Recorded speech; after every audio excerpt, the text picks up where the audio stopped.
Alright, so we're going to work on our India collages about the Hindu god Ganesh.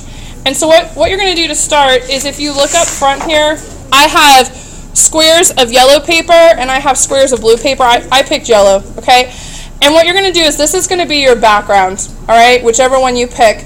And then I have a box over here and it's full of different colors of paper, and you're welcome to cut up any of those.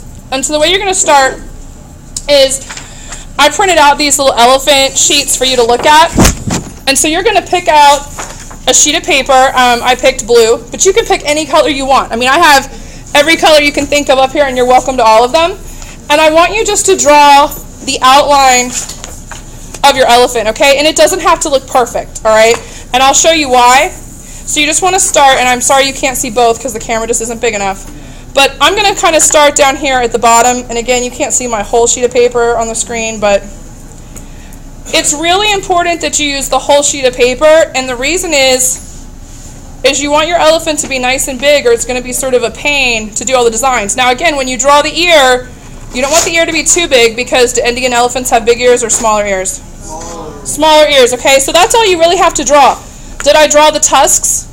No. And I'm going to show you why. So after you do that, you'll get a pair of scissors, and I want you just to cut your elephant out. So now I know it's super boring to watch me cut, so what I did before you got here, let me move this stuff. Whatever.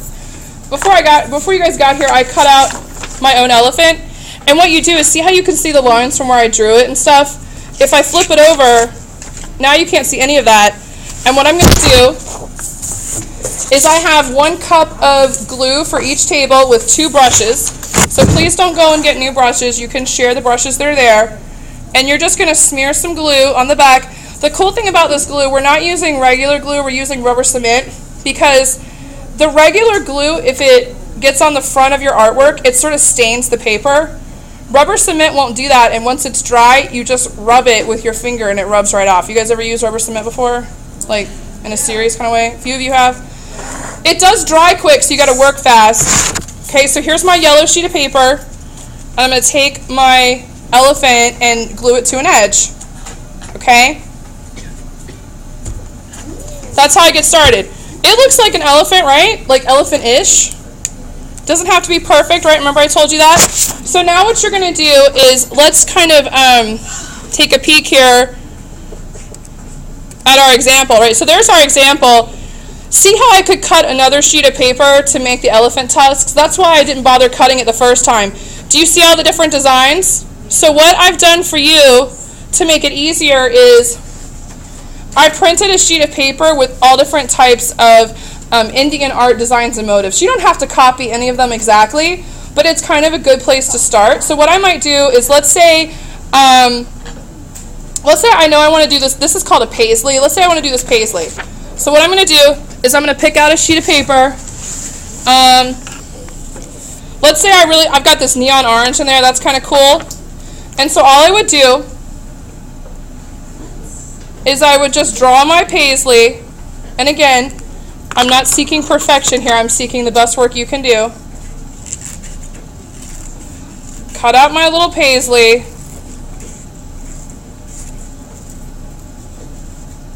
All right, I'll come back and get that detail. That's kind of hard right there.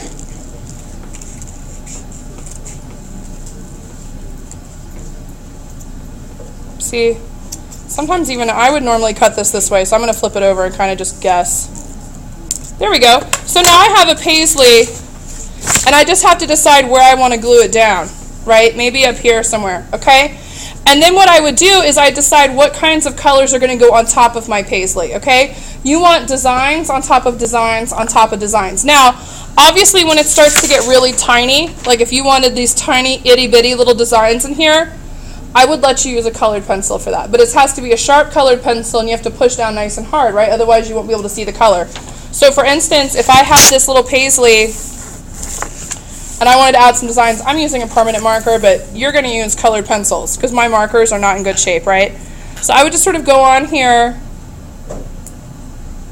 and add whatever design work I wanted that maybe remind me of Indian artwork. I'm going really fast, so I hope you really take the time to make them look special and beautiful. Okay, so let's say that was really special and beautiful. I don't really know that it is, but so here we go, and I glue it on, okay? And then I just keep adding and adding to it. Now, what I've done for you, they're not here today because I know you guys, I know who I'm dealing with, but I have sequins and I have like little gems that you glue down. You will be allowed to use those on the last day, because if I gave them to you today, I know what you would do with them, right? You just glue down sequins and gems, okay? I want lots and lots and lots of good design. Take your time, okay? You have days to work on this. It's not about getting it done today, okay? We have a multicultural night coming up at the end of the month, and I would really like to put these on display so we have some examples of Indian art, okay? So, when I count down, you go ahead and grab yourself a blue or a yellow, and I'll bring around glue cups. I have the elephant sheets up here. I have everything you need. So 3, 2, 1.